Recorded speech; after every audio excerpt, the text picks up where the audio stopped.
crazy weekend. Yes, it was. Yes, it was. I'm waiting on my boy JB, so y'all just hang tight. He's coming. I see him working now. Yeah, y'all just hang tight.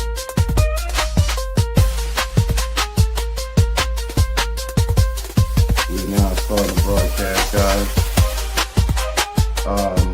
If you're joining me from YouTube, welcome to the Swaghollic Sports Show. Today is going to be a little bit different. So just hang tight, guys. Hang tight. I see my boy JB doing his thing right now.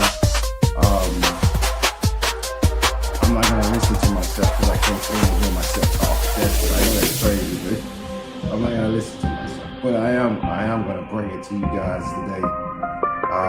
Later on in the show, we're going to bring up a panel. We're gonna see all these different things. So just hang tight. Not move doing anything right now. I got you, JB. So check this out, guys. This is the Swaghollic Sports Show. Today we're talking about the playoffs, uncut and uncensored. So if you got a sensitive feeling about your team, you're one of those casuals or those people who are just fanatics who can't hear the truth about what you see, this probably won't be the show for you. I'm just telling you right now, not today, not today. This show is actually brought to you by my boy, Not Move Podcast, JB, and that gang over there. They're producing this show. And all hats off and thanks to them, man. Appreciate everything that you guys have done for the Swaghollic Sports Show. Yeah, I'm gonna tell you like it is. So I want you guys to come on the show. Let's go. Let's get the likes up. Let's get everything up. Yeah, I'm gonna get into Houston, Jordan. I'm gonna get into Houston. The whole thing is formatted, so you guys got to be on the show if you want to hear me. What I got to say about Houston. I know you guys are frustrated. I know you guys are frustrated about what you seen yesterday. Yeah, great games this weekend. Yes, it was great games. A lot of stories, whole bunch of things. Kay, I'm so happy you joined. Because I'm going to get off to the number one thing. The first thing I'm going to get off to is I already know Sean McDermott has been fired. So you guys don't have to tell me that. That came across my phone right before the show.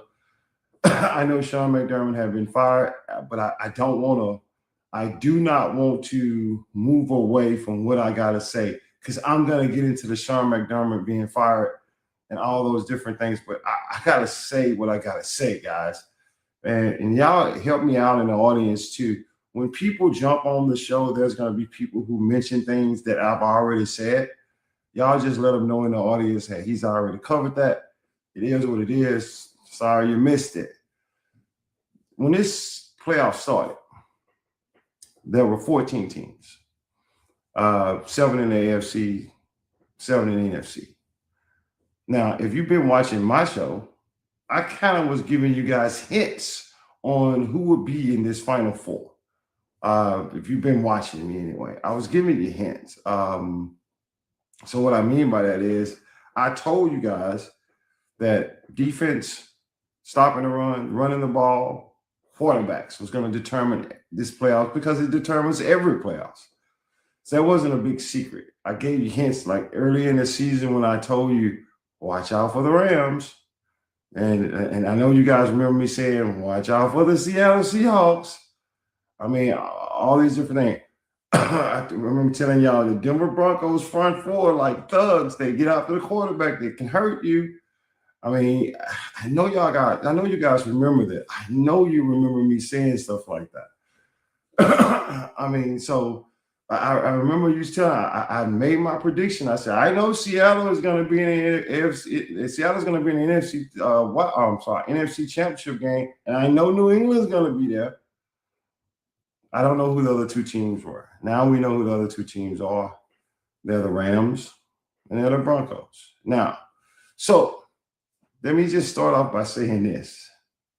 This is uncut and uncensored. I do not give a damn about how you feel about your team. I don't care. I'm just going to tell you the truth about it. And it's up to you to accept the truth or not. I mean, that's totally up to you.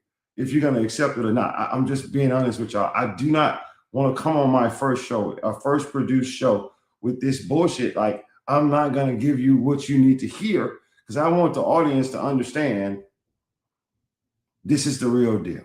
Okay, this is the real deal. I told you anything that you suffer with in the regular season is probably going to be exposed in the playoffs. I told all you guys that. Right, so everybody understands that. So my first team that I'm going to talk about is the Green Bay Packers. I want to get these eliminated teams out of the way so we can get into the nitty-gritty of what happened yesterday. Okay, so, or what happened over the weekend. So Green Bay, you just re-signed your coach Matt LaFleur. You should have. Matt LaFleur is a really good coach. This guy can take you there. However, I don't think Jordan Love can. Jordan Love is like, honestly, I see Jordan Love fading into obscurity. I mean, really. I mean, this guy has showed you over the course of years. I mean, at some point, we got to just understand this is what it is. We can't say, oh, he needs that, and he needs this, and he's that. He's not. Jordan Love is not. He's not even in top 15 in my book, in my eyes, because the reason why I say that is it's simple. I've seen Jordan Love now in pressure situations. And all I've seen Jordan Love do is play first round games, win them, go to the second round, and lose. Normally bad. I mean, so Jordan Love is not this guy. Now, I know there's some people floating all this stuff around social media about Jordan. Man, Jordan Love, I'm telling you right now, Green Bay, whether you want to believe it or not, or Green Bay fans, whether you want to believe it or not, it's up to you. But how much do Jordan Love have to show you before you actually get it? I mean, like, he's not that guy. I'm just saying, if you want to win a Super Bowl, Green Bay, what you have to do is show up that defense to where they are just unbelievable, get you a great running back, and then you make him win a Super Bowl. But it ain't going to be because of Jordan Love. I can just tell you that right now. That's not the guy that's going to lead you to it. Now, that is the guy that can manage you to it, but he ain't the guy that's going to lead you to it. Jordan Love is probably not going to be an MVP of the league. Any of that stuff, I'm just trying to get you guys to understand that. Yeah, I saw that now move. So you guys understand that part about Green Bay, right? Because we're gonna move on about Green Bay because I know there's some people on here that tout out Green Bay. Jordan Love is not the one. Philadelphia Eagles, you fired your offensive coordinator. That was a smart move. Now, you might want to, after this year, Philadelphia, I'm just gonna say this so you guys can understand where I'm coming from, Philadelphia Eagles. So you can understand where I'm coming from. After this year, if you don't get back to the Super Bowl, just get back. Hell, even to the NFC Championship. Might want to start looking at a quarterback. I'm just telling y'all right now. Y'all can blame everything on your offense coordinator if you want to. I seen the film. You might want to look at the quarterback too because he's not progressing. He's going backwards. He's not going the right direction. I don't know what that's for. I don't know what that's from. But he's going backwards. I'm just telling you, Philadelphia, your defense is intact. I even like your coaching staff, your offensive line. You got to get it right. But for the most part, if you can't get back to where you were, you might want to start right there at that QB spot. I'm just saying right now. So stop getting on social media talking about Jalen Hurts this and Jalen Hurts that. And Jalen is my boy. But shit, if I know Jalen like I think I know him, he knows he's regressed as well. Just saying, Philadelphia Eagles. Jacksonville Jaguars, you got something going on over there. You got something going on over there, Jacksonville. You're building something over there. Can you keep it up before it catches up with you? Because your contracts are getting ready to come up and you're going to lose people. So can you keep it up, Jacksonville, or will you just fold? I'm just going to be honest with you too. Not with that quarterback. You're not doing it. That's not, guys, I'm just trying to get you guys to understand something. I've seen enough you have seen enough to know. It ain't the offensive coordinator. It ain't your coach that you brought over there. At some point, your quarterback got to perform at a high level. And he got to do that all the time. It's not like just the playoffs in the regular season. Get you win your division. Get you home field advantage. And then play his ass off in the playoffs. And I'm sorry. Trevor Lawrence just may not be that guy. I'm just saying. I'm just saying, Jaguar fans, because I don't see that much. Your secondary, yes, I see that. I see that. Your secondary needs some help. But I mean, come on now. At some point, you got to start saying this quarterback is, hey, next year, if he comes out and he ball out, then I'll admit to you that I'm wrong. I will. But other than that, I ain't seen it. I haven't seen Trevor Lawrence take that next step yet, and I'm sorry. And same goes for the Chargers. At some point, you just got to say, that's not the guy. That's not the guy. I mean, the Chargers had a good defense this year. They really did. At some point, you got to say Justin Herbert is not that guy. Look, I'm telling you guys the truth because I'm telling you, when you hear what I'm saying coming up, you're going to understand why I'm saying this. There's a changing of the guard going on here. Y'all don't see that? In the AFC and in the NFC. These younger quarterbacks that are coming up, man, these guys can play. And they can play in big moments. And if your quarterback can't do that, listen, we can walk through a regular season all you want. You can win as many games in the regular season all you want. You can. But when the playoffs start, that's when you find out what you got. These guys got to perform at a high level in the playoffs. So I don't want to hear it. You're going to be on social media all this year, all offseason. It's talking about who's top 5, who's the top 10, who's this. You're going to be arguing about shit for what? I mean, listen, what have these guys done? What have they done? We had them in the league for years. What have they done? Nothing. Oh, this person is undefeated. This person got 2 wins in the playoff. What have they done? What? I mean, what are you arguing about? You're not arguing about how many championships they have. You're arguing about who has the best quarterback rating.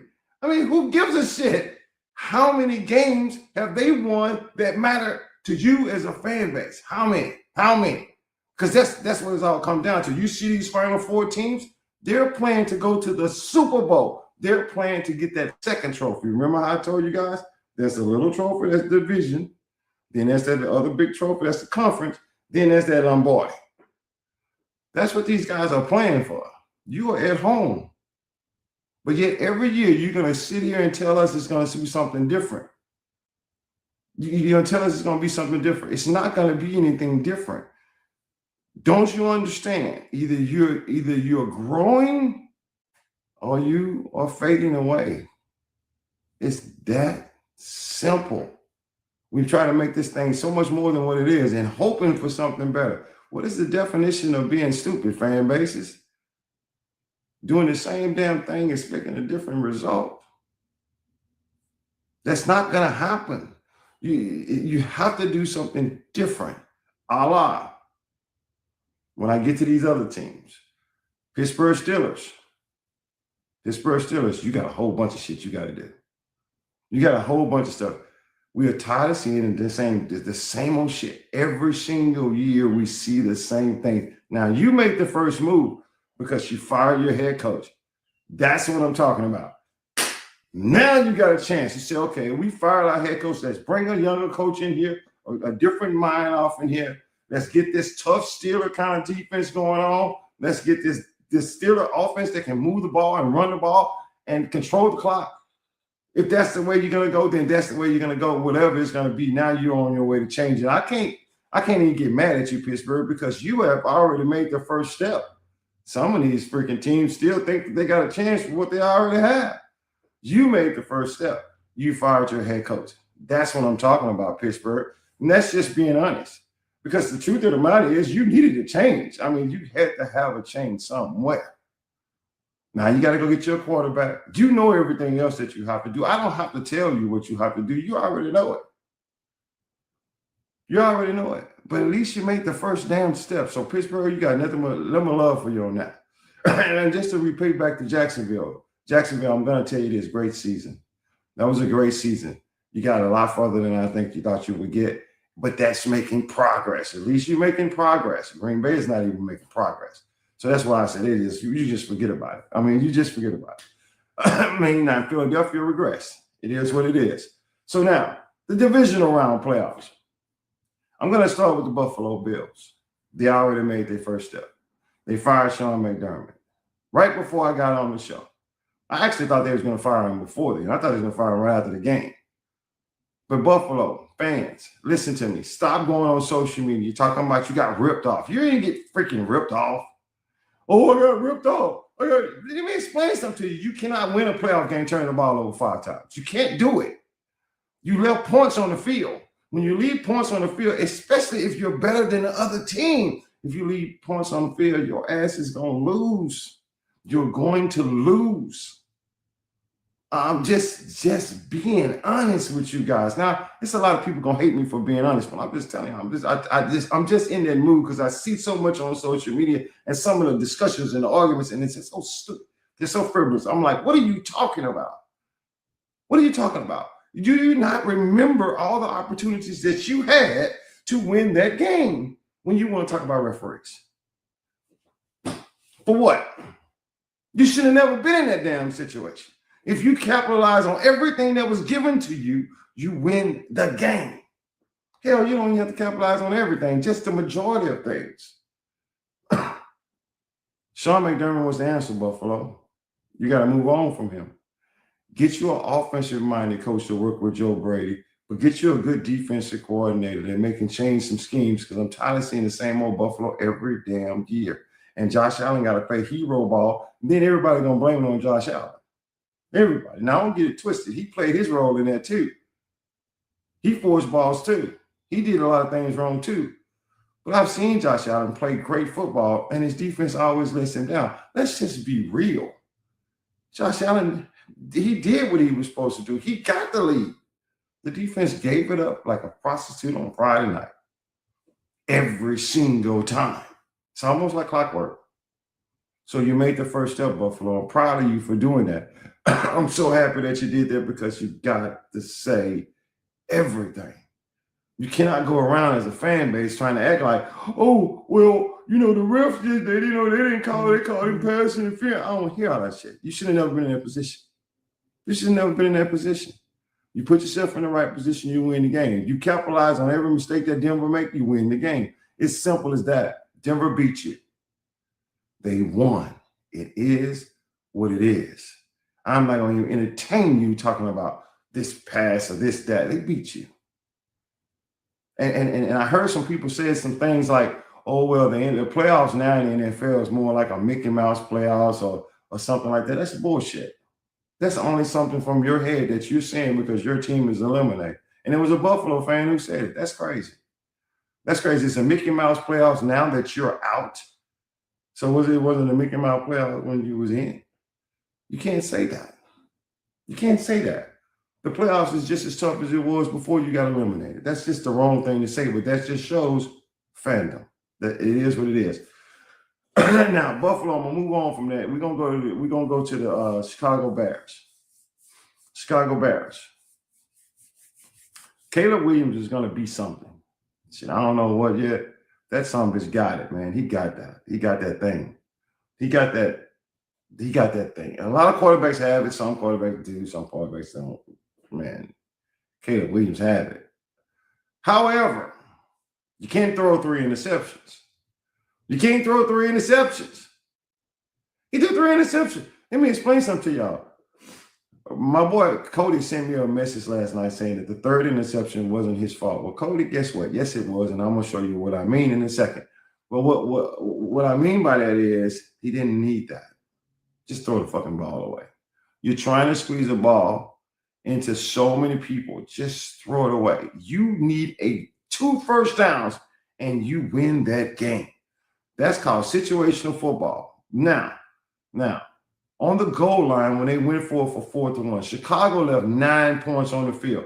Just kick the damn field goal. If you kick the field goal, the Chicago Bears win the game. You don't kick the field goal, and then what happens? What happens? Now you're driving down the field trying to do something miraculous. And he already did something miraculous on that 4th and 4 when he threw the touchdown. That was awesome, by the way. That was a freaking hell of a throw. Hats off to Caleb Williams for that throw. That was freaking beautiful. But You should have never been in that situation. You don't have to play hero ball. Tell your coach that I said, kick the damn field goal. It's okay. It's okay. Especially the way your defense is. Y'all do understand that was a rematch between the NFC Championship years ago, New Orleans Saints, LA Rams, because it's Dennis Allen versus Sean McVay. They going at it. And Dennis Allen had his ass. He had it. He was stopping the Rams defense, offense. He was doing his thing. But you kept going for it on fourth down. And that's what it was getting you at. And by the way, the 4th and 1 that the Chicago Bears didn't get on the goal line, DJ Moore was wide open. Caleb missed him. He missed him. That's why I'm trying to tell you, listen, this thing always comes down to quarterback. And I know Chicago Bears fans are sick right now. For what? You made it to the damn division around the playoffs when nobody gave you a shot to even make the playoffs. Win a division? You won a division and you made it to the division around the playoffs and you sick today. Why? Because you convinced yourself you was going to the Super Bowl. That's why. You convinced yourself we can make it all the way. You can't. Even if you would have beat the Rams, Seahawks would have demolished you. You got to understand what you're seeing. You got to look at your team roster at the very beginning of the game. Season. You got to look at your team roster and say, is this a Super Bowl roster? And you can't convince yourself until they show you that they actually can beat people like that. You got the grace of having a schedule that was in your favor, but that schedule had nothing to do with it. You guys played, y'all balled out. Y'all balled out. Y'all won games that y'all shouldn't have won. Y'all did everything that y'all possibly could do, but the Cinderella story was over when you're playing against a Hall of Fame quarterback. Remember, I said that because I'm going to talk about that. Because that pass that Matthew Stafford made to Devontae Adams, oh my God. I'm just telling you, you're playing against a higher echelon of team, Chicago. You have nothing to hold your head for. You had a great freaking season. You weren't going to the Super Bowl. And I tried to tell you that, but you didn't listen. You didn't listen. But guess what, Chicago? You can build off that. You can build off it. Now you're walking around today like the whole freaking world in it, which I don't understand why people do that. But they walk around there like the whole world in it, instead of just saying, what a hell of a season we had. That was fun to watch. Man, next year, if we do this, if we do that, if we do this, we can be there again. Because if you don't do that and you act like you're a higher echelon, you should go into this thing like you had a horrible season last year and get into that draft, get into these free agents, and bring in some more people over there, some more weapons over there for Caleb. All these different things, because you got a quarterback. I'm just going to tell you like this. I got to give you all kinds of love. I think Caleb Williams is going to be a good quarterback in this league. Now, I don't know if he's going to be elite. He ain't turned that elite corner yet. But as far as good quarterback, oh, yeah, Caleb Williams is going to be a good quarterback. That wasn't a missed pick for the Chicago Bears. You got something to work with. I'm proud of you. I'm proud of Chicago Bears, man, because they did their thing this year. They went further than most anybody gave them credit to doing. So that we're going to give Chicago some grace on this deal. I am. I said I would, and I will. And I forgot to say this about Jacksonville. Same thing about Jacksonville. They went way further than everybody expected them to. We got to give them some grace for that because they are trying to build now. But Trevor Lawrence, I'm just telling you right now, Houston Texans. Nah, Houston, I'm not going to talk about you yet. I'm going to talk about the 49ers because I'm going to spend some time on the Houston Texans. But I want to talk about the 49ers. 49ers, what are you on social media for? Talking all this shit. You literally went to a divisional round playoffs with practice squad people. You guys had an unbelievable season. Why do I say that? I didn't have you making the damn playoffs with that fire sale that you had. But you did. You made the playoffs. You damn near won your division. You damn near got number one seed. And you made it till you win in Philadelphia and won a playoff game when I gave you no credit. And you did. You did. So, look, man, 49ers, all I can say to you is you got the coach staff, you got the general manager, get your goddamn players. You might want to look into that doctor, though. Whoever's running that team as far as injuries, you might want to fire his ass and get you somebody off in there so you can keep some players healthy. I'm just saying. Because I don't want to hear shit about no excuses about we was injured because you guys won while you were injured. At some point, you got to look at your medical staff and say, is they doing the job? I mean, because why are all my players injured? What the hell is going on in the offseason? Why are these guys not taking care of themselves? Are they eating right? Are they stretching right? Why every time they hit the ground, I'm literally doing like I said, please don't be hurt. How is that possible? Get your shit together, 49ers. But as far as what you did on that field, man, hats off to the San Francisco 49ers, to your fan base. I'm telling you, nothing but love for you. Nothing but love for you. Because that was a hell of a road. That was a hell of a ride you guys had. Seriously, 49er fans. All jokes aside, hell of a year, man. Hell of a year. I got much respect for the San Francisco 49ers and their fan base. Well, not all their fan base. Some of them was just straight up stupid. But most of their fan base, just giving y'all props. Bang, bang, Niner game. Now to the Houston Texans. Houston, here's what I'm going to tell y'all. I'm going to tell y'all something, Houston. I can't be more disappointed for y'all. I'm going to tell you why I'm disappointed for y'all. Houston, I hope you're listening to me. You're going to be mad for me for saying this, but if you hear me out, you'll feel my love for you. Because I'm mad about the Houston Texans game. Not because they didn't beat New England. That ain't what I'm mad about. I'm mad because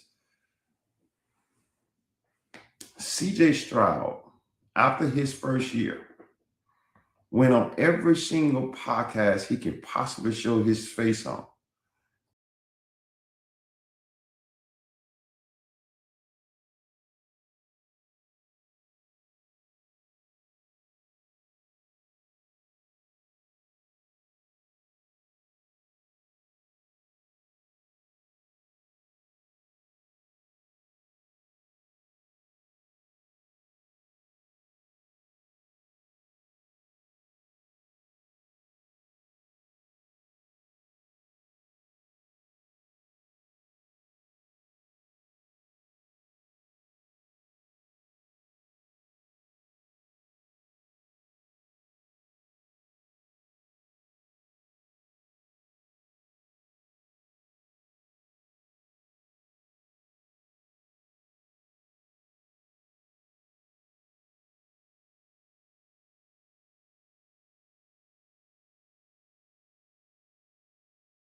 CJ and say, CJ,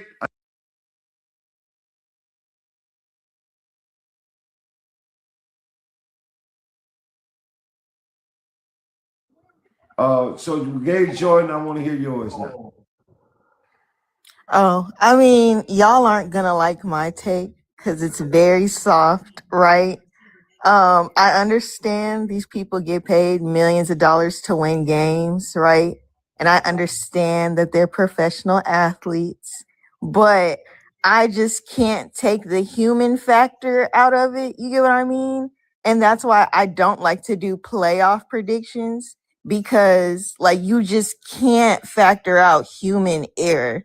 So it's like, did CJ wet the bed? Yes, he did, but I can't bring myself to be angry at him wetting the bed because I understand what it feels like for you to prepare for something and think you got it in the bag and have everybody counting on you and everybody think it's a shoe in and you wet the bed and it's embarrassing as fuck. And I just don't like, I don't feel like it's productive to add on to the dog piling. I don't think trading him, like, you're going to trade him to get what? You get what I mean? Yeah, CJ failed as a player, but we also failed him both as an organization and a fan base. And I get everybody's being fake supportive and fake, thinking that they really thought the Texans were going to go all the way before. But Jordan can tell you, I've been fighting with Texans fans since the very beginning. Y'all are ungrateful and entitled.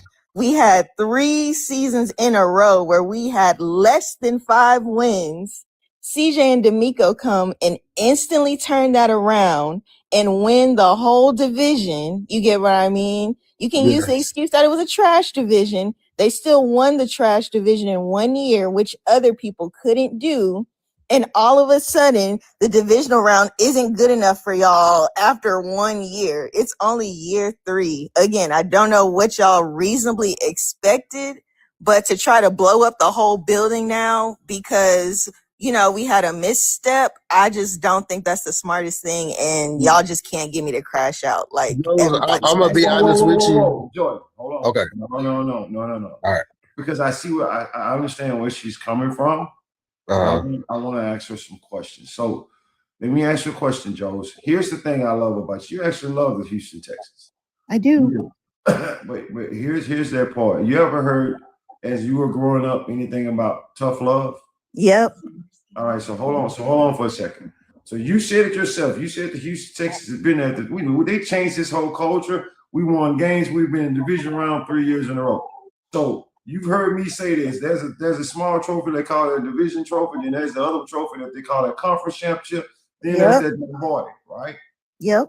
Now, you guys actually had the roster to go further. And I'm not talking about the entire roster. I'm just talking about the goddamn defense. Defense, yep. So let me explain. Yes, you suffered some injuries throughout the season, and I got that. I get all that. You guys had it. So when I say you had it, Joe, I'm not lying to you. You had the ability to beat New England and anybody else with that damn defense if you just don't turn the ball over. So you got to ask yourself this question. I agree with you. I don't think y'all should just fire CJ and this and that. I agree with that. I'm gonna put it on the organization and put it on the coaching because this dude played horrible. And at some point, you gotta listen. The only way you can, I get Paul Ryans is in a bad situation. That's my starting quarterback. But let me explain something to you why he dropped the ball. Snatch that motherfucker. Snatch him. Take him out the game. The reason why I say that is if we lose or win, it teaches him a lesson. You think I'm lying? I saw Bill Walsh snatch Montana clean out of a divisional playoff game. I seen it with my own eyes. Just know you can't play in this game. You're out. You're out. You understand? If you don't do that, how can he learn? How can he say? Because on the sideline, let me tell you what your defense is saying. Your defense is saying, why are we doing all this? Why am I doing this when I know he's not going to do anything with the ball? Why am I doing this? And they gave up. That's the part that broke my heart. They gave up because they knew he couldn't do anything with the ball. Now, let me tell you what happens now, Joe. Next year, it ain't going to even take to the playoffs.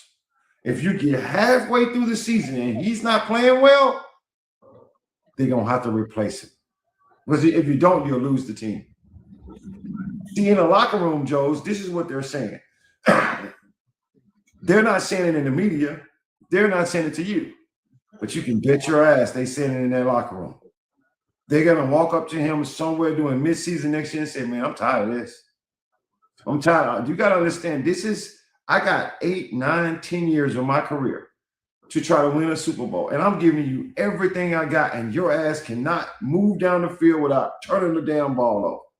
I've had enough. And at that time, Mr. Ryans have a decision to make, because other than that, he's going to lose his locker room. He's going to lose his locker room because they're tired of it. And that's what happens. And that's why 3 years, Joes, is enough. It's enough. Your ass should be in the AFC Championship right now.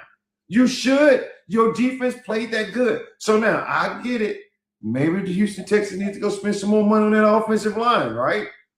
Maybe they need to sort him up, get his running backs back, get everything back. They're going to do everything in their power to get him right. But if he starts screwing up next year, he's going to lose that team, and the Houston Texans are going to go backwards. Y'all almost happened to you this year with C.J. Gardner-Johnson. C.J. Gardner-Johnson was causing all kinds of problems on Houston team. That's why they got rid of him. You guys started winning. But what C.J. was saying was some of the things that needed to be said, even though he wasn't saying it the right way. That makes sense? Because if y'all think CJ was dogging the defense, CJ wasn't dogging the defense. He was too, but he was dogging the offense as well.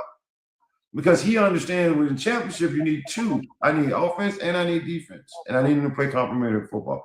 Do you understand, Joe, let me ask you this. Do you think that this time next year, mid-season next year, if CJ is playing like shit, do you think y'all should keep him as a starting quarterback? You don't want to ask me that because I'm gonna say yes.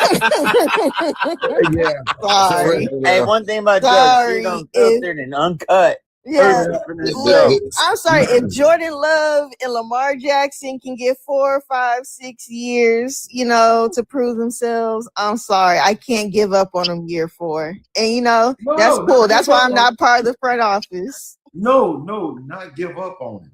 At some point, you have to show him this can happen to you. That's coaching.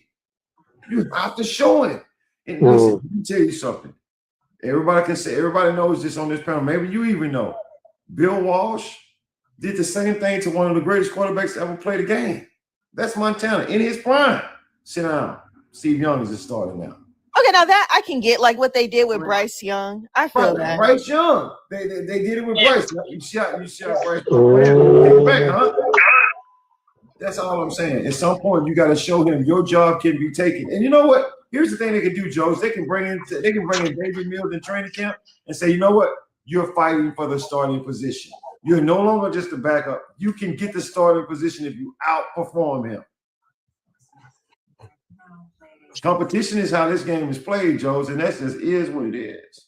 Yeah. It's just that I don't see that emotion when CJ Stroud's in these things. Like, where is that emotion of you saying, oh man, where is this? All I saw from him last night was a straight face. It's like, where's the leadership? Where's that leader of a QB to be like, come on, guys, let's get this up. Let's get this ready. No, I didn't say anything.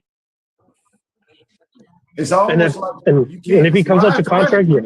He's right. Ryan's right. Jordan, do me a favor, Jordan, real quick. Well, first I want to hear your take on what Joe said. She said, don't give up on him. There you go. And give him 4, 5. I say give him a couple more years. But at the same time, I mean, I understand that was my crash out. But at the same time, man, I've been a Texas fan. I've been a Texas fan since 2002, and I've been going through this since David Carr, Matt Schaub, TJ Yates. I didn't see all these QBs do that. This is nothing new for me. That's why I'm saying we have got to get this together at some point. Well, you got you got 2 more years, Joe. You got 2 more years. You know why? Oh yeah, because his 5th-year option's coming up, like his rookie contract. Not just CJ. Wilson, Will Anderson's contract coming up. Yep. Will Anderson. Will Anderson is coming up in 2 years, and the other one too, Hunter too. They're coming up in 2 years. You already have that defense in place, and you have it in place for at least another 2 years. I mean, Will's getting extended this offseason for sure. Will Anderson getting paid. Will Anderson extended. Yeah, but the thing is, Will will get it before O'Boy will. Yeah, but are you going to pay CJ Stroud 50?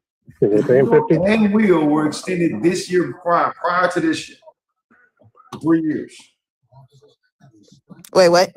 Yeah, they already got extended last year, both of them. You can look it up. They already got extended. I kept up with it because I told Jordan I kept up with the Houston Texans defense because I'm telling you, these boys are badass. So if they got extended last year, Stingley I think he got re-signed last year. Everybody that y'all needed, y'all re-signed or extended. Yeah, nobody's leaving. No, I think Will Anderson's the only one that needs to be. Will Anderson is the only one that hasn't got paid, but I believe they're going to pay him.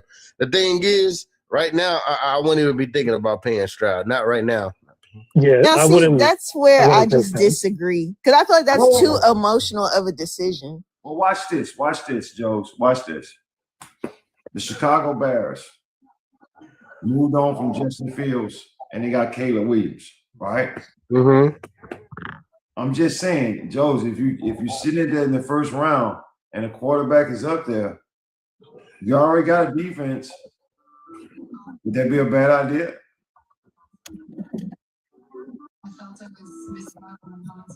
I mean, it's technically not a bad idea. That's what I'm saying. Y'all don't want to ask me because I'd have to see it. I would just have to see, like, literally right now, like, if you told me, oh, yeah, you can trade CJ tomorrow and get whoever you want, I can't think about who I'd want to replace him with. You get what I mean? Well, so it's just hard to picture. Well, watch this. And there's nobody that you can really trade with right now.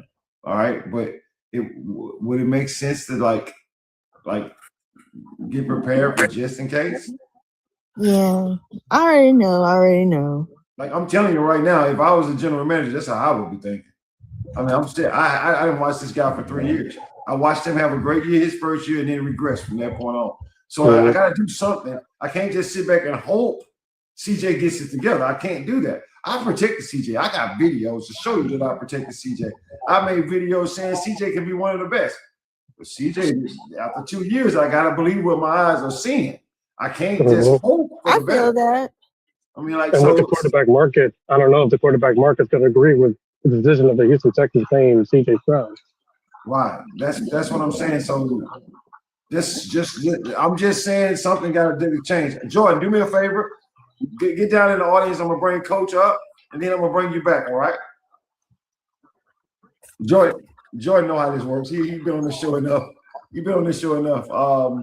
But Joe, that you made some great points, and everybody, Mr. White, what's going on, man? I didn't see you in there. I'm trying to get all you guys up. Coach, I can get down for Mr. White. I mean, Coach, no, not yet, Joe. Hold on. Okay. Coach, what's up? What's going on, brother? How the brothers doing today? What up? It's crazy, dude. It's crazy. You doing marvelous today. Rising, everybody. Hey, listen. One thing, Swag, I had to remind you. You gotta remember, Swag. That wasn't Walsh, man. Come on now. That was Seifert. Walsh had retired. That was Seifert that had Young. And remember, Montana, Seifert was going to bench Young. And Montana said, nah, I don't want to mess up with No. I know that. You gotta understand, Coach. Montana was busy once in his career. Out of hand, let him start. No, I remember that. I'm saying, but Montana was. Oh yeah, he definitely was benched more than once. I mean, he got benched more than once. No, he definitely was benched more than once. I mean, he definitely was benched more than once. Right. So Joe, that's what I'm trying to tell you. Sometimes a great quarterback, Coach, has to be benched. Listen. Go ahead. Listen. Somebody asked me that, do you take him out? Do you take him out of that game yesterday? And I said no. I said because he had to sit in there and deal with that adversity. However, next season, he doesn't get that same grace. If he starts playing like shit next season, I instantaneously tell him, yo, dog, what's the name starting this week? You holding the clipboard. Now you see what I'm saying, Jones? Yeah, I get that. Sometimes that's what they need. They need that because you know what? They realize they have, now I have a sense of loss. Like, I mean, I'm no longer the starter, and it's embarrassing to not just me. It's embarrassing to my family. You know what's really funny, Jones? I got to tell you this. You know what's funny? What? DJ Stroud has a strong mother, okay? He does. Yeah, she's nice. I mean, I'm telling you right now, CJ Stroud mother is going to look at him and say, you play like shit. Probably. Like you need to do whatever. See, that's the thing I love about dads do it too, but when dads do it, it can sometimes come out so bad, so you got to just build them back up because they just feel so horrible. But when a mom do it, yeah, you change things then because the mom is just gonna straight up tell you play like shit. He never lied. A mom telling you, a mother telling you play like shit, and a father telling you play like shit are two different things. And like so when that mother look at you because that mother is not coming at you, the father's gonna say, "What the fuck was going on with you yesterday? Blah blah blah blah. You did this wrong. You did that wrong. It's gonna come off as all right, Dad, whatever." But when a mom do it, and they have that sincere look in their face, so baby, what was wrong with you yesterday? Oh, mom, you know I did this and I did. Oh, I know you ain't making no excuses in front of me. You look like shit. You let your team down. That's the kind of stuff that make football players just straight cry. I mean, like just cry because they can't say anything because they know she's telling the truth. And if she knows what's going on in your personal life, Jones, oh, that's even worse. And I told you to leave that damn girl alone. I told you this. They just go on and on. You ever been chastised by your grandmother, Jones? Yeah. You know how that shit feels? No, I do. That's why I can't bring myself to get down on CJ. I already know. I mean, like, so when that happened, football players change. So something has to change with Houston, man. Something has to change with that. But I look, Joes, much love for you. You can come on this show. You know you're a part of this show. Straight up. Oh, yeah, nah. Look, I'm an NFL fan, in general. Like I told y'all, I'm not going anywhere. And I don't talk too much shit, so I'm not afraid to show my face, in certain spaces. I mean, that's why I'm just letting you know you're welcome on this show. Stay in the audience. I'm going to bring somebody else up. And then I'm going to get into the New England side of this game because I want to share some stuff with New England as well. Then I'm going to get into this New England-Denver game. So we're going to try to flow this thing on. If y'all missed my introduction, I'm sorry. I went through every single playoff team, and I'm not going back again because I definitely want to hit the Chicago game because that's the game that pissed me off as well. But Joe, because there's a lot of stuff going on. All right. Oh yeah, I will. I just wanted to say shout out to the Patriots too because they did play good. Like don't get me wrong, CJ did wet the bed, but part of the reason why he wet the bed was because they were playing good. You know what I mean? So. I'll take that. I'll eat that. I'll eat it. Y'all did good. Hey, yo, King say, pump your brakes, dog. Pump my brakes. Y'all been saying this for 5 months now. Y'all been saying this for 6 weeks now. Hold on, I got something I want to say. Pump my brakes. I've been saying this since week 9. Let's stop. Nah, you got to pump your brakes. Hold on, Coach. Hold on. Nah, I get to talk my shit now. I'm sorry. First of all, shout out. I got to give shout outs. I gotta say this about King Say. He has been saying this shit since I met his ass in April. So he has been saying what the New England Patriots are gonna do, what they're gonna go, with all the things. I'm sorry, Mr. White. I'm trying. Mute your phone, Mr. White, for me. Mute your phone for me. All right, there we go. So I'm trying to get you guys to say. First of all, I want to give a shout out, all sincere shout out to King Say. And just for the record, I talk to King Safe a lot, and I have to calm him down sometimes, but not as much as you think. King Safe actually has a pretty good idea. He's just pissed off that from a respect point of view. And I understand that, but he has been saying this to April. That's a shout out to him. Also, it's a shout out to my boy Cody because he said on about 2 days ago, he said if the Houston Texans was going to lose to New England, it was going to be because of CJ Stroud, and he called it. I mean, so I got to say that. And I want all these other guys to understand. Now, Coach and King said, y'all go ahead. All right, now listen. All right, now hold on. King say, I'm not saying pump your brakes. You can't talk your shit because y'all won. That is not why I'm saying that. What I am saying is I'm telling you to pump your brakes. I'm not saying pump your brakes because you scored only 3 points off of you scored only 3 points off of like 7 fucking turnovers. We scored 7 points. 7 points. No, that pick six. No, your offense. Your offense. That was a pick six. They scored 0 points off the turnovers. Your offense. Yeah. Your offense. The only touchdown they scored on was that pick six, but every other time y'all scored no points off of those turnovers, dog. So don't sit here and act like y'all just dominated these motherfuckers. A win's a win, though. No, listen. I get the win is a win. I will never take a win or your accomplishment away from you. However, I will look at how you achieved it. Okay, I will look at how you achieved it. And if you think getting 7 turnovers and scoring no points off of them, if you don't find that to be a problem, then brother, I sincerely suggest that you will about nowhere on God's green earth that you have 7 turnovers. And dog, your backup quarterback ain't playing by the end of the third quarter. Like your starter shouldn't even be in no more. You got 7 turnovers, 7, and dog, and then they translated into 0 points. That is a problem.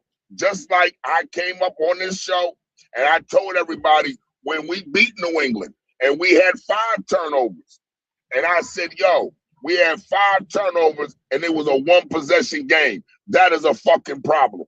I said the exact same possession game. That is a fucking problem.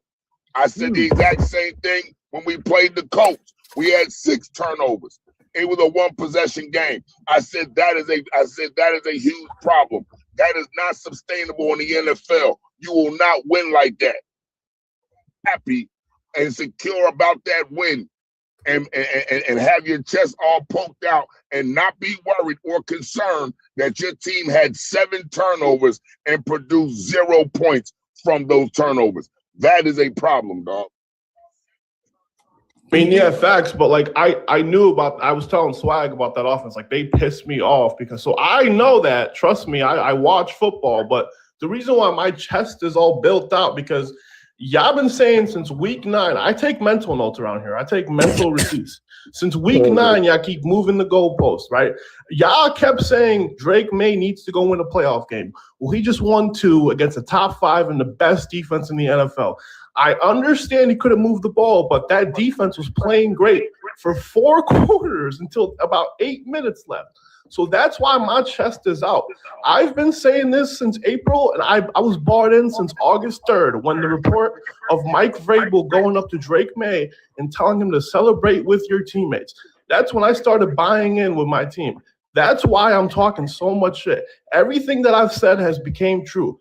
And there is issues, Coach, but we're in the AFC Championship game against the quarterback 3, and I think we're going to the Super Bowl. That's it for me.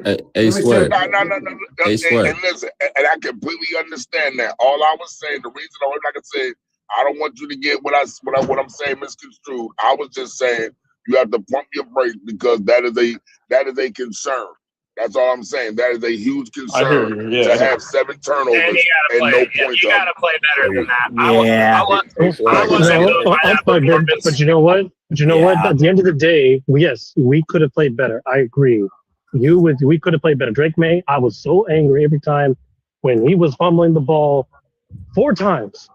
4 times. I was so pissed because the fact that he just stand in the pocket for a brief second, and by the time he found something, there's Daniil Hunter, there's Will Anderson, there's Shire coming in from the backfield, and I'm just like, what is going on?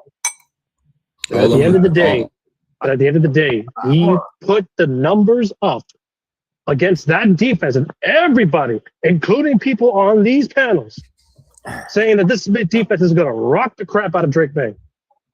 I mean, when you're on the field and you don't get that much time off on a break, you know what I mean? Like, yeah, man. Yeah. I ain't gonna lie. All I'm gonna say is Swag is thank you Patriots and thank you Houston, because that just opened Buffalo eyes. We got rid of Sean McDermott, so we get a fresh start. So thank you, CJ Stroud. Thank you for playing like shit, CJ. Thank you. They did that themselves, bro. And also, I don't want to hear about defense right now. I don't. I gotta say something. Rye and King say The Houston Texans defense did exactly what I expected them to do. That's the part that y'all got to take in consideration. You can't say they did good. Them motherfuckers was balling. Like, look at your stats. Look at your stats. It'll show you that these son of a bitches was balling. Now, you beat that team. Now, you did something. You scored, your offense scored 21 points. Now, I counted the 21 points, and these points weren't off turnover. These were just drives. That catch Booty made, oh my God. Oh my God. I mean, me personally, the way Stingley looked at him when he caught it told me everything I need to know. Like that, damn, you caught that? You guys, nobody can take that away from you guys, but you're premature. You're premature. See, I had New England in the AFC Championship anyway. I told y'all that. You're premature. And then why do I say that? Why do I say that? The celebration is going to be much more satisfactory after you go to the Super Bowl. That's what I'm saying. See, you ain't got to the Super Bowl yet. A-Train them. Look, I know y'all. I me personally, I'm sitting up here trying to see. I don't know what Sean Payton gonna come up with. Me neither. I don't know how he's gonna get past this game. But we still got to say that they're there. Nah, I love the overconfidence, Swag. I love that you guys think that you're just going to come in here and just run us over, and we're just going to. No. I'm not saying that. No, that's what I've heard on the app already. That's what I've heard on the app already. That this is going to be an easy win. You guys are coming in and scoring. Those are all narratives. Finish my statement? Can I just finish my statement and I'll land my plane and then you guys can go? Go ahead. All right, you guys are already coming in at 4.5-point favorites, and everyone's already counting the Broncos out. I mean, and I like it that way. I like that you guys are overconfident because it's going to be that much more crushing when we do win. I'm going to tell y'all like this. I find it. I'm just when I look at football and all the things that are going to go on in the New England Patriots defense, because the New England Patriots defense balled out too. When I see all that, I find it hard to say that Denver is going to win this game. But I also know this shit here, this season here is unpredictable. Like, it's just crazy stuff because look at the narratives. First of all, number one, I need everybody to understand something. I understand New England frustration. I understand it. I understand the New England Patriots fans' frustration. You know why I understand their frustration? Because here's why. In the beginning of the season, about week 5, I said, you know what? New England hadn't played anybody.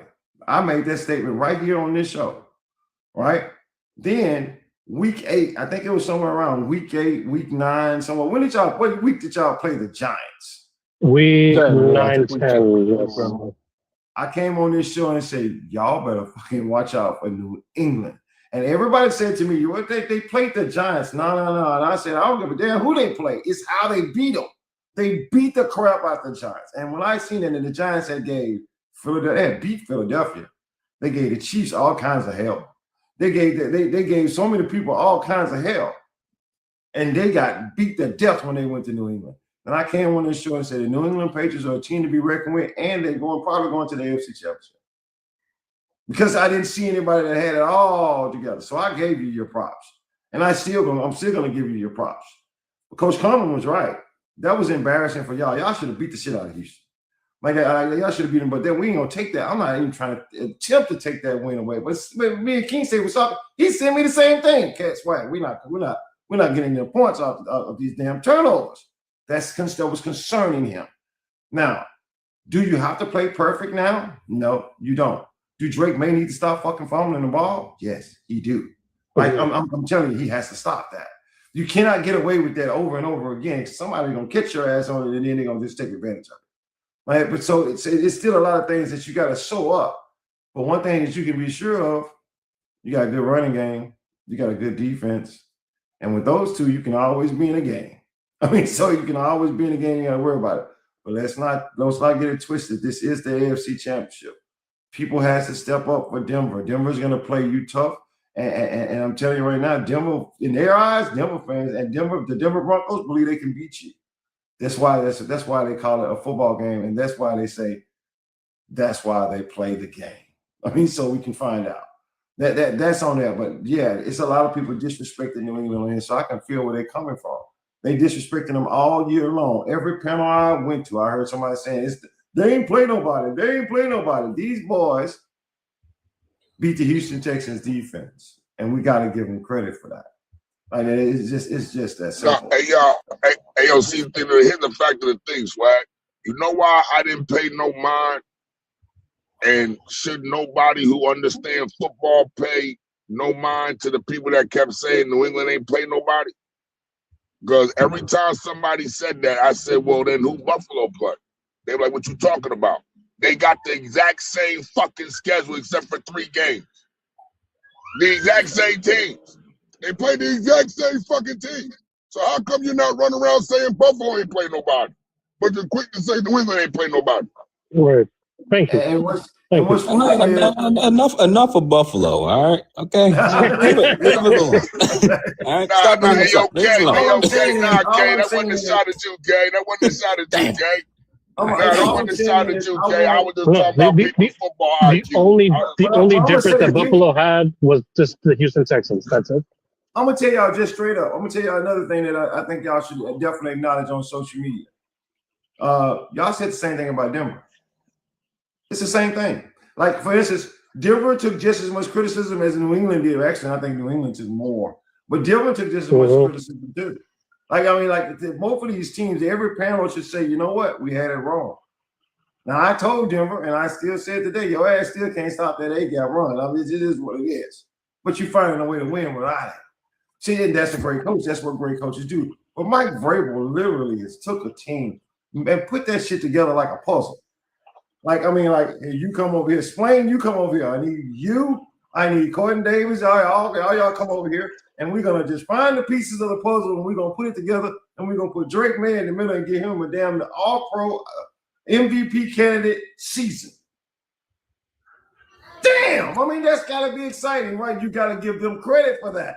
I mean, but you can't just sit back and, oh, well, you know, what excuse can you use for New England now?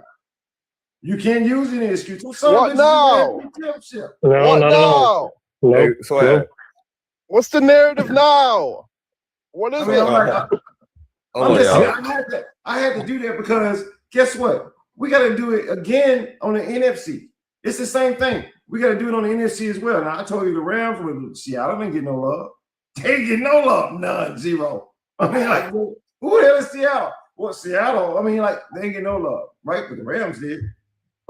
Like, so we gotta stop saying that the New England Patriots had a weak schedule. Y'all need to just drop that narrative. It's bullshit now. You sound like an idiot when you say it. It's weak.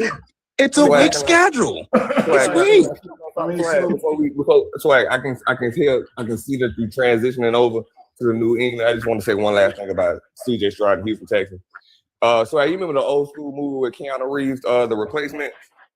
He was a quarterback. That's one of my favorite players. Remember when they was in the film room, they was talking about fears and how he kept saying quicksand. And how one thing first, then another, you can never get out of it because you end over your head. That was CJ Stroud in a nutshell yesterday.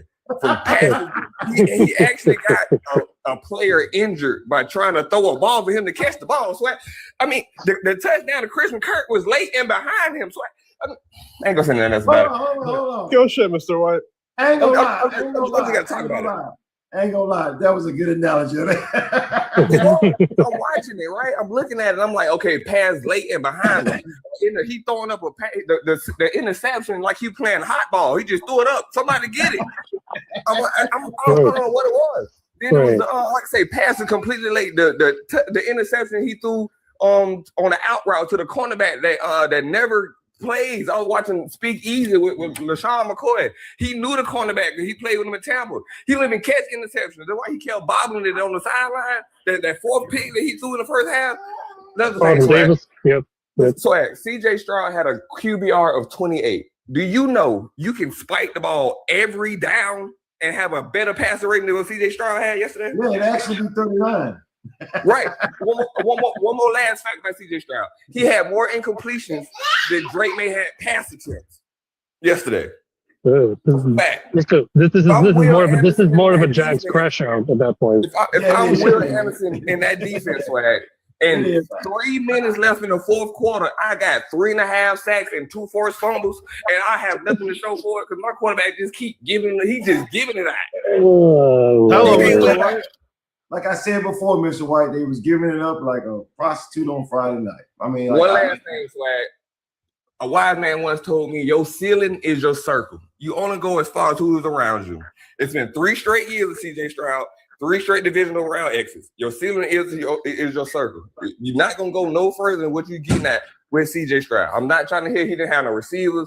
I ain't trying to hear the offensive line was bad. I'm not trying to hear the offensive coordinator was bad. Why I want to hear the offensive coordinator was bad? Because you don't use that excuse when the running back is not developing. You don't use that same excuse when the wide receiver not developing. Why is it it's the coordinator excuse when CJ Stroud's not developing? Year 3, no excuses. You got a generational defense that we would never say if you can put in the same caliber as the Buccaneers 2002 or the 2000 Ravens or the 2015 Broncos. No. Why you can't? Because those teams won Super Bowls. You can't name them now because they get in the division round and nowhere further because the quarterback is the Achilles heel. You got to get CJ out of it. But the thing is, Mr. White, I can't compare that defense to the Ravens in 2000. I can't compare that to the 2002 Buccaneers.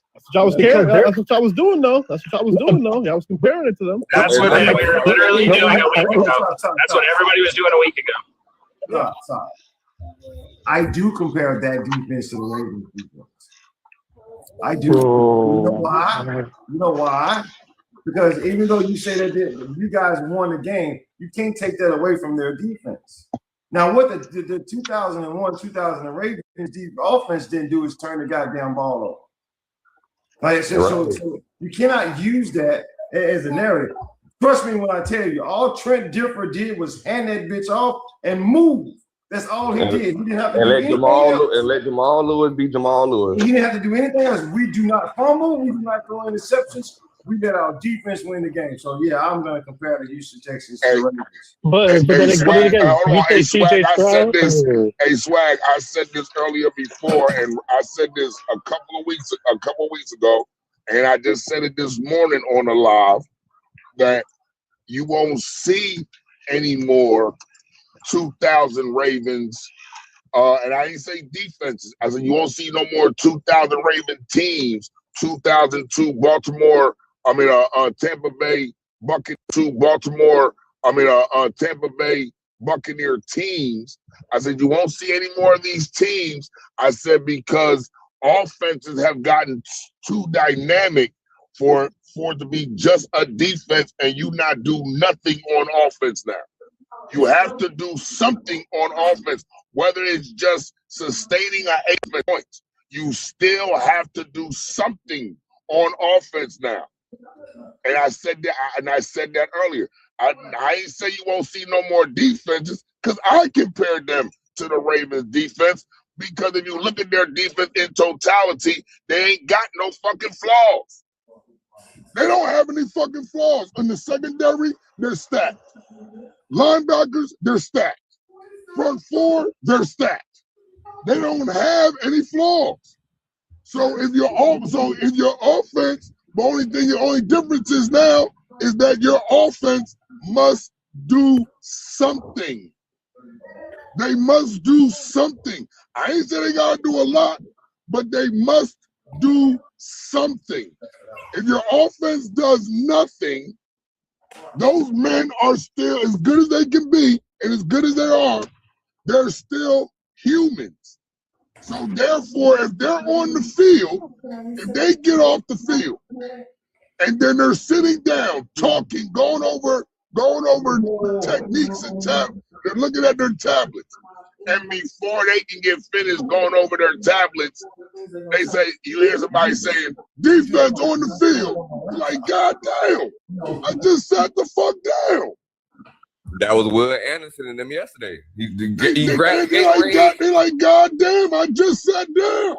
Hey, you wait in line for the Gatorade, squeeze it twice, you put it down, and I get right back on the field. CJ got your Yeah, you wait in line for Gatorade. You wait in line for Gatorade.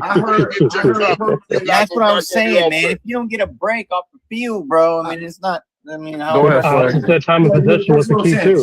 So when I say I compare them to the Baltimore Ravens defense, I still compare them to the Baltimore Ravens defense. Just stop turning the damn ball over. And if you don't turn the ball over, like Coach said, if anybody out here play football, I play defense.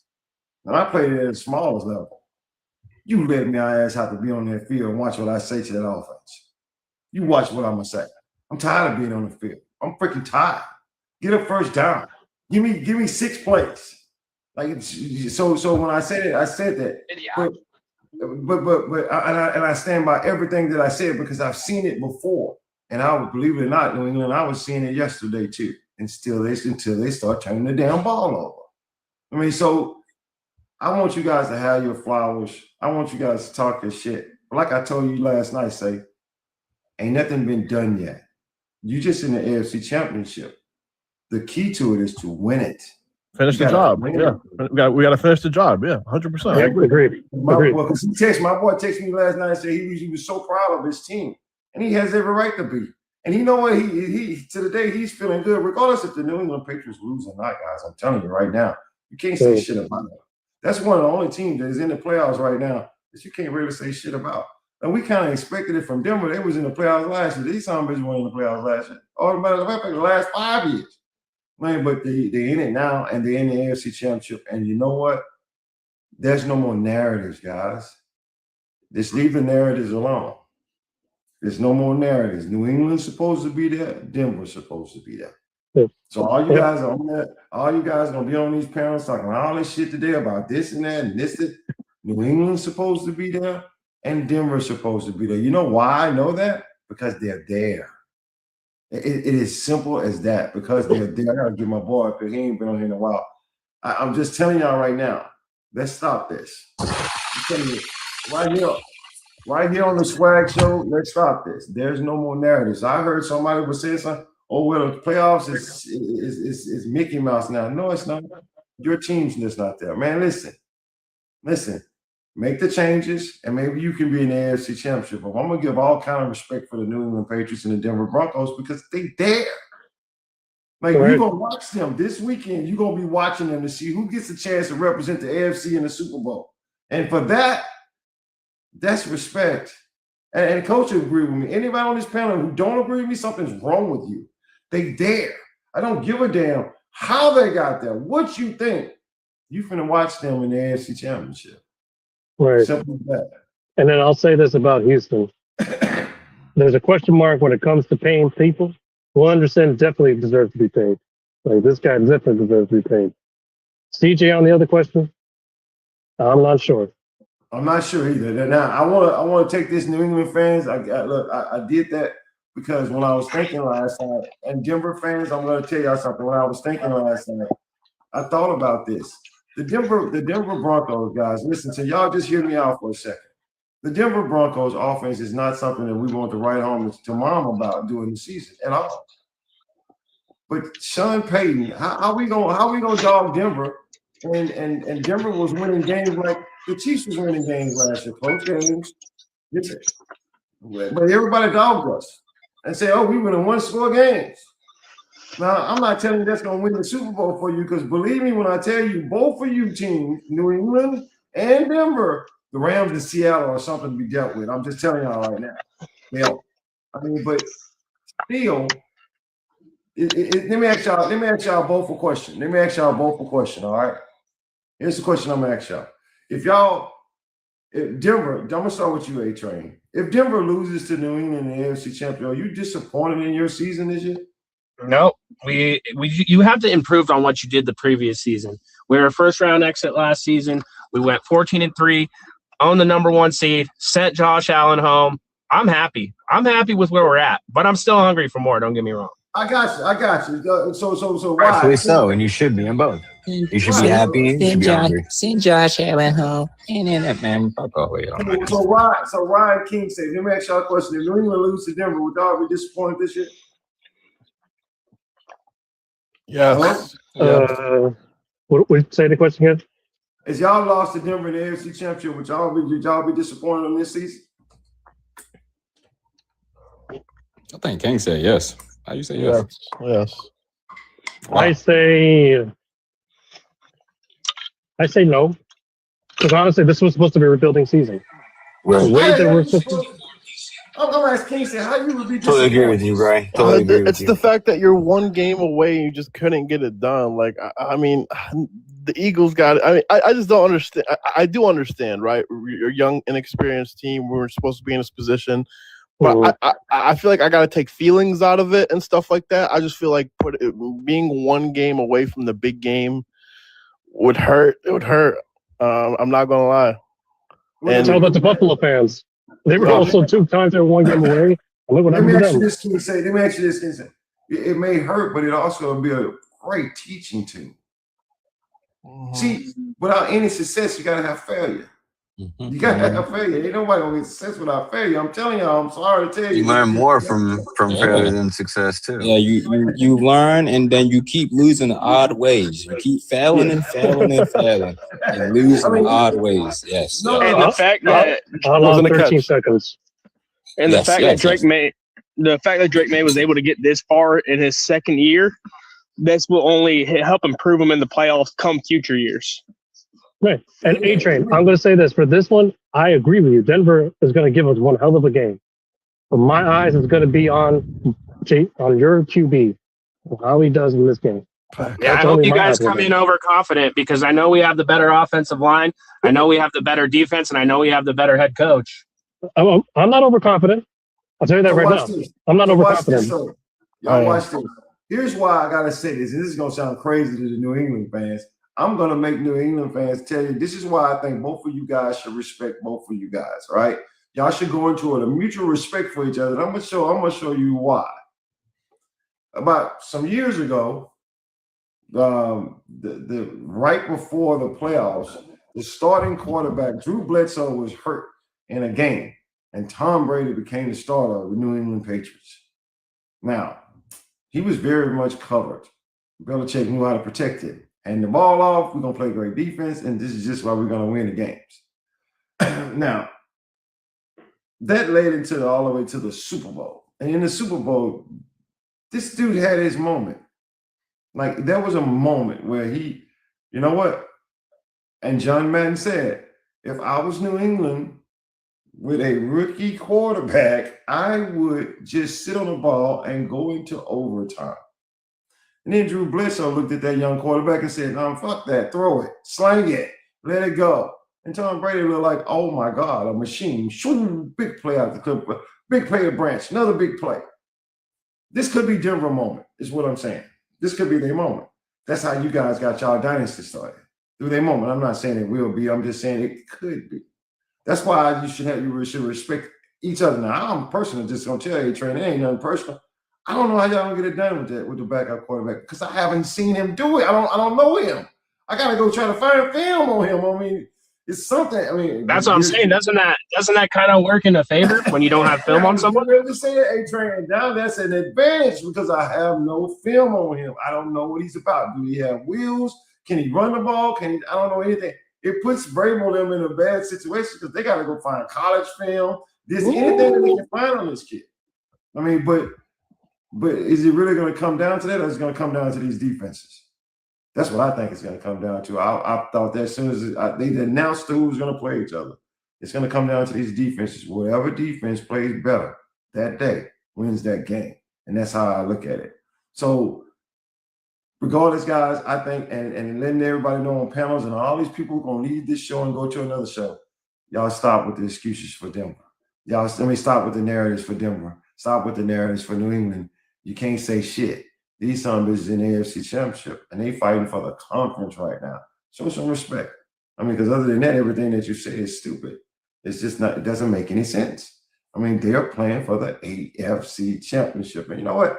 They have every right to be happy. Honestly, just to slide this in there, we didn't play for so many AFC Championship shit. It's just another game to me. But you guys, this has been a while, so therefore. This is exciting to you guys. And I don't want you guys to lose that, man. Have excitement about your team. And people have been talking shit about your team all year. You know what? Both of y'all can say, go fuck yourself. I mean, I love that part about you. Now, let's move on, guys, to the NFC. Let's start off with Chicago fans. You had a great season. You really did. But I told your ass. I told you. and you just didn't listen. Like that. Your quarterback threw 3 interceptions. Now I know this son threw one of the best passes I ever seen, but I've seen it before many, many times. So therefore it's not impressive to me because I've seen it so many times. I have 1.5, so I've seen some crazy shit. But this dude threw a goddamn touchdown, running backwards, running for his life. He ran back 20, 25 yards backwards, going backwards, and while falling backwards, tossed his motherfucker up and cut it. I mean, dude, that thing was a dot. I mean, like, a dot. I was like, did that just happen? Oh my god, man. Hey, I'm gonna tell you what though. I know they've been doing that kind of shit all year, but like I said that right there, even though he lost, I said right there, like Caleb Williams has arrived. Like that was, you know what I'm saying? Like he did his thing, man. It arrived until that interception. Hey, that's not his fault. I have the clip right next to me, guys. DJ Moore stopped running his route. I need somebody to mute their phone. All right, hold on. Okay, thank you, whoever that was. So what can you say? You were saying they got the video. You got the video, and I'm gonna show you why it was his fault. I'm gonna show you. I hope you got the video. You put the video up. I'm gonna show you why it was his fault. I'm gonna show you why it was both actually. The receiver fault too. Oh, well, my bad. Can you say my bad? Hold on. So that's him. He's supposed to be running that route. This is somebody breaking it down. This is the all 22. Watch him just start. This is supposed to be a PA crosser route. He ran it low and he stopped jogging. I could show you a different angle too. No, show that all the way through because you got to go all the way through so I can show you why he shouldn't. Yeah. Go ahead. Now stop right there. Can you say stop right there? Stop right there. The route that he's running, he should bend that route. Bend it and go straight across the field because that's how his quarterback threw it. Just go ahead. Go ahead. Keep running it. See how he's going at an angle? Yeah. You have to bend that route. That's the receiver's fault right there. Because if he bends that route, the cornerback has to play him. He has to play him. Now you see how I keep going? Now watch. Yeah, I got one more angle for you. I'm gonna go all the way back. The reason why I say it's Caleb's fault is because he shouldn't have threw the ball. He had no reason to go that far down the field. You got to think about the situation. It's back. You're in control of the game. You stop the runs, and you go for a deep pass. He's done this in Carolina before, though. It was like the same situation too. Like DJ Moore has a history of this. Yeah. Don't get it twisted. Don't get it twisted because there's a whole bunch of other things I'm gonna bring up about that game too. While I'm saying that you don't have to do this. Show it from that angle. Now stop, safe. Right now there is nobody open. You see DJ Moore finally coming into the screen right there, right? Look at the safety back there. The safety is back there. Why? Let me ask you a question. Can you say, why am I even throwing this ball at all? Yeah, you know how he thinks. He's like, I can make this throw, you know. You're only throwing that ball because Ben Johnson decided instead of kicking the field goals and being up 19-17 that we're going to go ahead and go for it and fail. That's why he made that throw.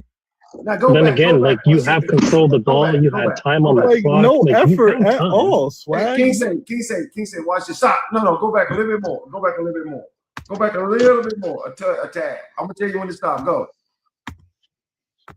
Now stop right there. Stop. Why? Look at the receiver, right? Yeah. You see the receiver? Now you see it. Now I played the secondary. You see that safety? How he beating that ball? You looking at that ball? You tell me, how the hell am I gonna get that in there without that safety having something to do with that play? How am I gonna get it in there? What I'm saying is, it's too damn risky. I'm not saying he shouldn't make the throw. I'm not saying DJ Moore didn't pull up on his route. I'm just saying, in the situation that I'm in, that's too risky. Hey, yo, Swag. Man, it's just like too risky. Hey, yo, I would have threw it right here. First quarter going for it. I'm about to say, but Swag, Swag, can we talk about it's not even the elephant in the room. It's not even the elephant.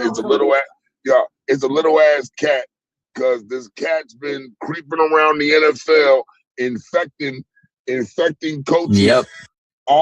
infecting coaches for the last 2 years. This going for it on 4th down when it's not the situation to do it, and just doing it just to do it. Listen, I'm gonna stand 10 toes down on this. I don't give a fuck about no analytics. AI and that fucking AI and that computer ain't never been on a football field. They ain't never put a helmet on, and they never had no shoulder pad. Why these people keep listening and keep believing all these stupid ass analytical bullshit and trying to complicate football? You're trying to make they're actually trying to turn making Kool-Aid into a fucking science project. You're trying. It's eliminating the kicker. It's eliminating a whole position on a team. Listen, you're trying. You're trying to turn something as simple as making Kool-Aid, and you're trying to turn it into splitting atoms and creating motherfucking rocket fuel to reach the moon. That's what I equate it to. With all this analytical bullshit, all this numbers and all these different EPAs and this AA and all these new acronyms and stats that are coming out because of this AI bullshit, and coaches are buying into it, right? And these younger coaches are buying into it, and it's costing you football games because it goes against football protocol. Basic football protocol. I want to share something with you, Coach, before y'all say it, because I know not move. I know JB was getting ready to say it. Let me rewind the clock for them. I'm just going to explain to y'all what he's talking about. It's the same thing I agree with. The first possession of that game, the Chicago Bears drove down the field and was in scoring position. But instead, they went for it on 4th down, and that's when Caleb threw his first interception. The Rams turned that possession, drove down the field, and scored 8 touchdowns. So that's just one time. He was also in that position again, and he went for it on 4th and 1, and the Rams broke it up. That's 6 points right there. If your field goal kicker makes the field goals, that's 6 points. You are 3-0. Hold on, guys. Because listen, Swag had a phone call, but what made it so bad? Swag, back. Go ahead. I'm back. So that's 6 points. So if we do it the way that it's supposed to be done, it's 3-0. Then it's 7-3. Then it's 10-7. In every position you can name, the Chicago Bears would have been in the lead because they kicked those field goals. They would have actually been in the lead on this drive. Yep. But because they didn't go because they went for it and they didn't get it, now they're in a position where they got to make throws like that you shouldn't have to make. But even then, even with all that I just said, you're still in a position to win the game. You throw that ball away, you get a better play and get a first down, and get another first down, and you win the game. But it goes. Go ahead, JB. It goes even further than that, though. Like you're playing win or go home football, all right? Like I get it. Like you're trying to make a name for yourself or whatever the case is. How you do that is you win this game. You make a name for yourself by winning this game. Like Coach says, football protocol. I mean, dude, it's common sense. Like they're not guaranteed points. Okay, they're not, and I get that, but you have a higher percentage of a chance of kicking that field goal and winning the game than you do of going for it on 4th down and being successful and winning the game and not having all these extras go against you. Throwing a pick, incompletion, fumbling the ball, getting stopped behind the line, getting a sack. There's a lot that goes against you. Going for it. There's more risk than there is reward, especially in the playoffs. You have minimum, and I mean minimum, room for error in the playoffs. You need every point. When the Chiefs, dude, I don't care, early on, later on, bro, every time that my team is in field goal range, I want them to get points. I don't care if it's 3 points, if it's 6 points, 7 points. I want points. I'm there for points, not yards, not completions, not to bump my stats up. I'm there to go to the next game, to go to a Super Bowl, because that is the goal, not to go for it on down, like Coach says. Go for all the dude. That they left 9 points on the field. 9 points on the field. Hey yo, and the piggyback off what you just said, JB. What makes it even worse is, okay, because I heard some people say, well, it's windy. It might be the weather. And okay. He just made a 44-year-old one. No, it was a 49. Hold on, it up. When he went for it on 4th down and didn't get it, it would have been a 44-yarder, right? Then right before halftime, he brings his field goal kicker out there and he kicks a 49-yarder. So obviously, it's not the win. And it's not that you lacked. And it's not that you lacked. Yeah, the weather had no factor in it. You just want to do this kamikaze, Dan Campbell bullshit, and go for it on 4th down like you ain't got no fucking common sense. You're a product of your environment, right? As a child, how you're brought up, how you are today when you grow up as an adult is due to how you were as a child, right? So same effects go for when a coach, right? Coaching tree. All the coaches usually do right around the same type of thing to add a little twist to it, right? Ben Johnson, guys, goes for it on 4th down. Just like Dan Campbell, because that's where he came from, is Dan Campbell. He learned under Dan Campbell. He only does. So Bear fans, be prepared. You guys have the Detroit Lions 2.0. That's all it is. And I'm glad you just said that, because let's not forget in key situations this year, when it wasn't situational football, but I get they were just playing with house money. They were out there just playing to be playing. But go watch Jets games. Aaron Glenn did the same shit. King said you have something you want to say. Yeah, no, I was going to say the other aspect of it that we all know but don't want to say. Let's say you go for it on 4th and 3 and you get it at the touchdown. That coach is now considered, very smart, has balls. He's like, oh, you had the balls to go for that and everything like that. So that's the other aspect of that. But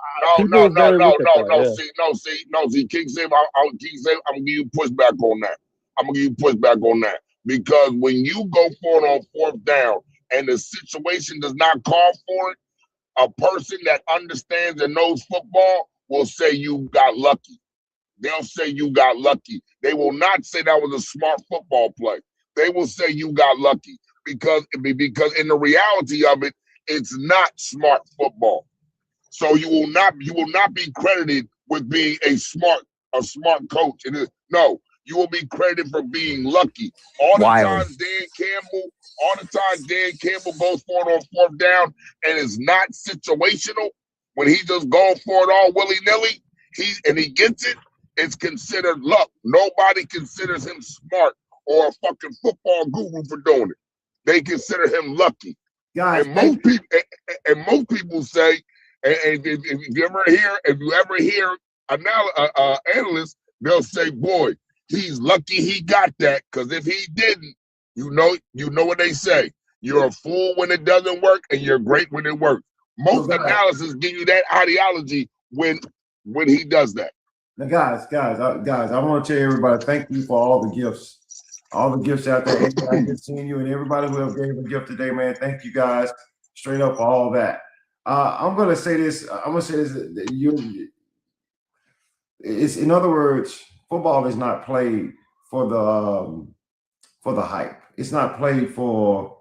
I'm going to show you I'm the greatest coach ever. I'm going to show you that I have balls. You got now. I'm going to be honest with you. If on the 4th and 1, King safe, I'm going to say this for a fact. You can go back, and I know you have the all 22s. On the 4th and 1 that they did not get on the goal line, DJ Moore was wide open. Caleb missed him. He missed him.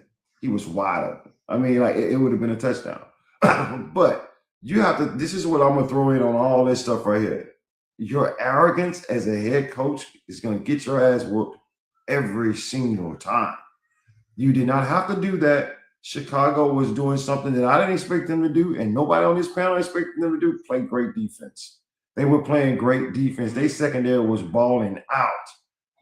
But you're going to give, how many chances you think you can give a Hall of Fame quarterback? He going to burn your ass. I mean, I'm just telling you right now, it's only so, it's a matter of time. As long as he's in the game, he's going to hurt you. And he had to take in consideration as a coach, that is Matthew Stafford over there. This dude can beat me. Like that, you take the points. It's the same way Mahomes will beat everybody all the time. King say, people be like, I'm going for it on 4th down. Okay, you dumbass. If you don't get it, this dude finna beat you. And that's what they do. All I'm saying is if you take the points, you're in a better situation at the end of the game. And Caleb don't have to make that pass. He don't even have to play hero ball. At that point, he's just trying to run out the clock. But instead, you got to get them in field goal range to win the game. Your defense has already played good football. This was it. All you need to do is get in the field goal range. The ball is in your court. I would rather see Caleb, and I bet you he learns from this. I would rather, and we gave you all the different things, but if you're going to be in that situation, man, throw that ball away. That was freaking 2nd down. Throw that ball away. Just throw it away. If I force this ball and it gets picked up, I have no shot. If I throw it away, I got 2 more downs to get my team in the field goal range. And I don't need a 20-yard or 30-yard pass down the field. I just need first downs. They were doing it, King say. 5 yards here, 6 yards here. Caleb runs for a first down. 5 yards here, 6 yards here. Caleb runs for it. They were doing it. That's what they had to do to win the game. And as a quarterback who's going to be good at comebacks, let me help you out. If you watch any good quarterback that is good at comebacks, most of the times it's not going to be a big play, so to speak. That may come in the drive, but it's going to be small plays, first down, small plays, first down. I'm just driving down the field. Then I catch you slipping and I hit you on a big play. That's how you do it. So Chicago fans, I can tell you, you shouldn't be disappointed. This was a great season for you guys. But you got to build on this now. You got a quarterback. You got to get your coach right. Because I'm telling you right now, if you keep going for it on 4th down, listen, this don't work good. Ask Brandon Staley when he was at Chargers. He used to go for it on 4th down all the time. I just love it. Go for it again, dumbass. Keep going for it. Every time he played the Chiefs, he would go for it on 4th down. I'd be like, keep doing it. Just keep doing it, because every time that you screw up, Mahomes going to take this ball back down the field and score on you. So just go ahead and keep doing it. It's going to get you. Name one coach that with that mentality that didn't win a Super Bowl. Dan Campbell got his ass in the NFC Championship, and the 49ers came back on him because he just wouldn't kick field goals and punt. Like, you just wouldn't do it. You keep trying to. I get it. There's some point that you should say, you know what? I'm finna end this game. It's 4th and 1. We're going for it. If we get the first down, we're going to end this game. The game is over. I can see you doing that. In some situations, in the right situations, in the right part of the field, you should do that. I've seen great coaches do that all the time.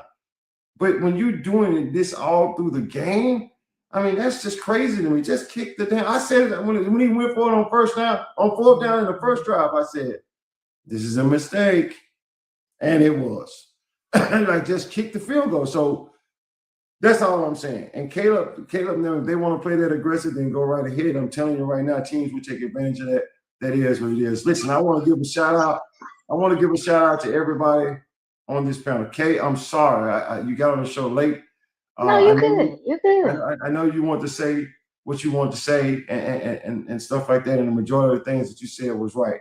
We got an AFC championship coming up, guys, and the NFC championship. We're going to be talking about this all week long. You know me, I'm going to have twists here and twists there, but we're going to be talking about this all day long. I mean, all week long, because we got some big games coming up. But I want to thank everybody who gave a gift today, all of the panel. I want to thank Nah Move Podcast for producing my show. JB, we're going to get together so I can get this thing connected to Facebook as well. Yes, sir. for the YouTube people that join in today. I really appreciate you guys joining in as well. So, but for all the people on here, these are my final words. No longer will you be on TikTok talking shit about the Denver Broncos and the New England Patriots, because all they have to say is where are you right now? I mean, because those are two. You can't talk shit about the Seattle Seahawks or the Rams, because all they can say is where are you right now? Now, who gonna win these games? I don't know. I'm not gonna even get off into these games. I have my suspicions on both sides of it, but either way, I don't know. I just want to watch with a calm mind and take notes and see what happens. I'm putting you on the spot, Swag. I'm putting you on the spot. $1 million question. Who do you think gonna win? Putting you on the spot. And you already know my answer to that. I don't know. No, come on. I don't know. I mean, like it is what it is, because in both games, Seattle have a problem with the Rams. The Rams have a problem with Seattle. So this is gonna be fun. I mean, like Denver and the New England game, I have no freaking clue. But you got to give the edge to New England, because Denver we don't even know what's going on with their coach. I mean, their quarterback. But then again, I'm a big fan of Sean Payton. This dude is good. I mean, this dude will find a way to win that damn game. So you got to give the Denver Broncos all kinds of love and credit, and they have a defense to back them up. So with all that being said, we don't know who's going to win. We're just going to talk about it all week long. Mr. Casey, I'm sorry I didn't get you in there, because I know you wanted to say some things about that Houston game and about that. He also said, he made a comment in the audience. Mr. Casey, what was we talking about? And you made that comment that you would have, you disagree. I would took CJ out, man. He had that look in his eye after that last turnover, and he came out of half. He just looked lost, man. He just looked lost. You can see in his eyes, he wasn't in it, and that's where you got to. That's what I'm like. You got to put your team ahead of your quarterback. You know, yeah, his mental state fragile, but man, how you not gonna be there next year? I'm just saying right now, Tyler, the Baltimore Ravens got to rebuild everything. You watch, see what I tell you. It's a new coach now, new system, new everything. Y'all got to rebuild everything. So with all that being said, I want to tell everybody, thank y'all so much for joining the Swag Show. That's every morning at 9 a.m. Central Time. This was she said, yeah, I told you, Swag. Yeah, y'all fired y'all coach, but this is when it gets hard for you guys, because now you got to replace it.